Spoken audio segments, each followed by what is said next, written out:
പ്രതിപക്ഷ ഉപനേതാവ് സ്ഥാനം വേണമെന്ന ആവശ്യത്തിൽ നിന്ന് പിന്നോട്ടില്ല എന്ന് ബിനോയ് വിശ്വം. സാങ്കേതികമായ തടസ്സങ്ങൾ പ്രശ്നമല്ല. തെരഞ്ഞെടുപ്പ് തോൽവി ജനങ്ങൾ നൽകിയ മുന്നറിയിപ്പാണ്.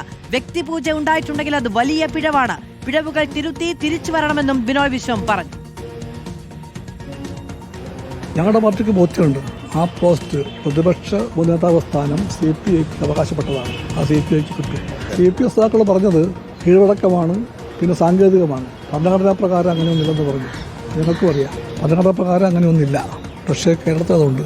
അത് എല്ലാ തവണയും നേതാവ് ഉപനേതാവും ഒരു പാർട്ടി തന്നെ ആകാൻ നിർബന്ധമൊന്നുമില്ല. ആരും പറയുന്നുമില്ല, കീഴ്വഴക്കവുമില്ല. അത് മാറി വരാം. ചില വഴക്കങ്ങൾ മാറണം. അങ്ങനെ മാറേണ്ട ഒരു വഴക്കമാണ് ഈ വഴക്കം. അത് മാറും. ആദിൽ പാലോടും PR സുനിലും നമ്മളോടൊപ്പം തത്സമയം ചേരുകയാണ്. ആദ്യം അതിലേക്കാണ് പോകുന്നത്. അതിൽ അങ്ങനെ ഒരു സാങ്കേതികമായ പിൻവാങ്ങലിനും CPI ഇല്ല. ഉറപ്പായും അങ്ങനെ തന്നെയാണ്. പ്രതിപക്ഷ ഉപനേതാവ് സ്ഥാനം സാധാരണ UDF-ലാണെങ്കിൽ ലീഗിന് കൊടുക്കുന്നത് പോലെ LDF-ൽ CPM പ്രതിപക്ഷ നേതാവാകുമ്പോൾ CPIയെ പ്രതിപക്ഷ ഉപനേതാവാക്കണം എന്നതാണ് ആവശ്യം. പക്ഷേ കഴിഞ്ഞ തവണയൊന്നും പ്രതിപക്ഷത്ത് LDF ഉണ്ടായിരുന്നപ്പോൾ അങ്ങനെ ഒരു സ്ഥാനം CPIക്ക് നൽകിയിരുന്നില്ല.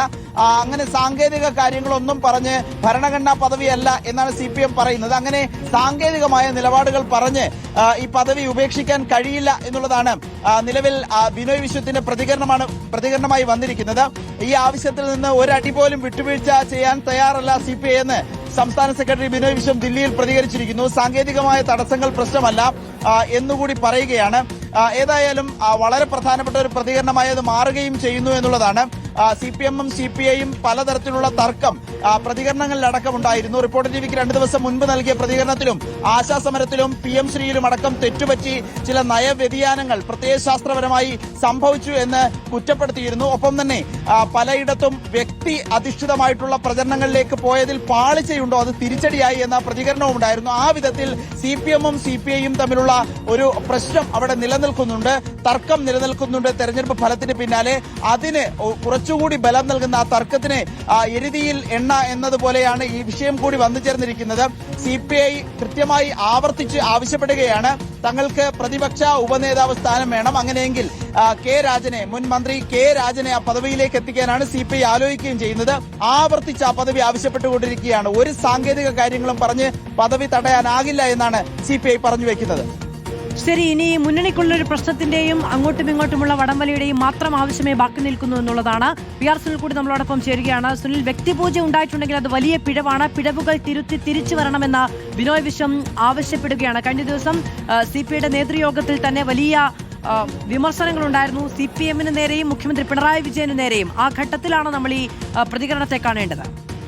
മധു, തീർച്ചയായും തെറ്റുതിരുത്തൽ നടപടിയിലേക്ക് 2 കമ്മ്യൂണിസ്റ്റ് പാർട്ടികളും നീങ്ങുകയാണ്. അതിൻ്റെതായിട്ടുള്ള ഗൗരവമായ ചർച്ചകൾ ദില്ലിയിൽ പുരോഗമിക്കുകയാണ്. അതിനിടയിലാണ് CPI സംസ്ഥാന സെക്രട്ടറി കൂടിയായ ബിനോയ് വിശ്വം ശക്തമായ ഭാഷയിൽ ചില പ്രതികരണങ്ങൾ നൽകിയിരിക്കുന്നത്.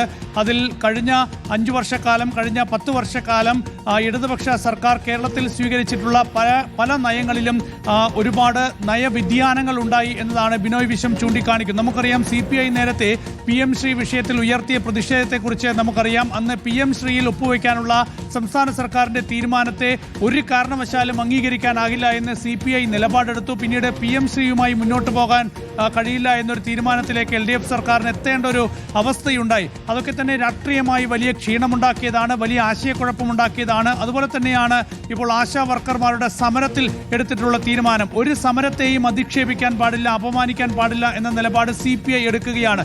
മുൻകാലങ്ങളെ അപേക്ഷിച്ച് കൂടുതൽ കടുത്ത നിലപാടിലേക്ക് CPI പോകുന്നുവെന്ന് നമുക്ക് വിലയിരുത്താം. കാരണം ഇപ്പോഴത്തെ ഈ തിരിച്ചടി എന്ന് പറയുന്നത് LDF സർക്കാർ, അതിൻ്റെ ഭരണരംഗത്തുണ്ടായിരുന്നവർ ഒക്കെ കാണിച്ചിട്ടുള്ള ഒരു ഹുങ്ക്, അഹങ്കാരം, ഇതൊക്കെ തെരഞ്ഞെടുപ്പിന്റെ പരാജയത്തിന് കാരണമായി എന്ന് CPI വിലയിരുത്തുമ്പോൾ കൂടുതൽ കടുത്ത നിലപാടിലേക്ക് CPI പോകുന്നുവെന്ന സൂചന കൂടിയാണ്.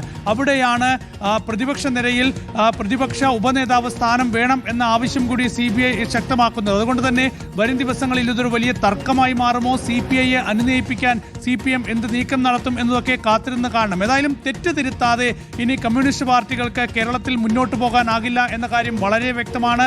ഇപ്പോൾ തന്നെ പാർട്ടിയിൽ പലയിടങ്ങളിലും വലിയ എതിർപ്പുകൾ ഉയരുന്നുണ്ട്, വലിയ പൊട്ടിത്തെറികൾ ഉണ്ടാകുന്നുണ്ട്. പാലക്കാട്ടൊക്കെ ഒരുപാട് പാർട്ടി സഖാക്കൾ കൂട്ടത്തോടെ രാജിവെക്കുന്ന സാഹചര്യമുണ്ട്. ഇതൊക്കെ തന്നെ പാർട്ടിക്കുള്ളിൽ വലിയ ചർച്ചയാകുന്ന സാഹചര്യമുണ്ട്. അതുകൊണ്ട് ഇപ്പോൾ സംഭവിച്ച കുഴപ്പങ്ങൾ എന്താണ് എന്നത് പരിഹരിച്ചുകൊണ്ട് മുന്നോട്ട് പോകാതെ കമ്മ്യൂണിസ്റ്റ് പാർട്ടികൾക്ക് ഭാവിയില്ല എന്നത് വളരെ പ്രധാനപ്പെട്ട ഒരു കാര്യം തന്നെയാണ്. അതായാലും കേരളം പോലൊരു സംസ്ഥാനത്ത് വലിയ പ്രഹരമാണ് ഈ തെരഞ്ഞെടുപ്പിൽ ഇടതുപക്ഷം നേരിട്ടത്. അപ്പോൾ അത് പരിഹരിക്കാനുള്ള നീക്കങ്ങൾ നടത്തുമ്പോഴാണ് CPI അവരുടെ നിലപാട് കടുപ്പിച്ച് മുന്നോട്ട് പോകാനുള്ള തീരുമാനമെടുക്കുന്നത്. വിവരങ്ങൾ നൽകിയത് എന്തായാലും CPI നിലപാട് കടുപ്പിക്കുകയാണ്. ഒരു തിരുത്തൽ നടപടിക്ക് വേണ്ടി തന്നെയാണ് CPI നിൽക്കുന്നത്. അതിന് വേണമെങ്കിൽ രൂക്ഷമായ വിമർശനത്തിന് CPIയുടെ സംസ്ഥാന സെക്രട്ടറി അടക്കം തയ്യാറാണെന്നാണ് നമുക്ക് മനസ്സിലാക്കാൻ കഴിയുന്നത്. മുമ്പും CPIയുടെ സമ്മേളനങ്ങളിൽ CPIയുടെ യുവജന വിഭാഗങ്ങളുടെയും വിദ്യാഭ്യാസ സംഘടനകളുടെയും ഒക്കെ സംസ്ഥാന സമ്മേളനങ്ങളിലടക്കം ഇത്തരം വിമർശനങ്ങളൊക്കെ വന്നിരുന്നു. പക്ഷെ അതൊക്കെ മുകൾ തട്ടിലേക്ക് വരികയോ സംസ്ഥാന വ്യാപകമായ ചർച്ചയ്ക്ക് വരികയോ ചെയ്യാത്തൊരു സാഹചര്യമാണ് ഉണ്ടായിരുന്നത്. പക്ഷേ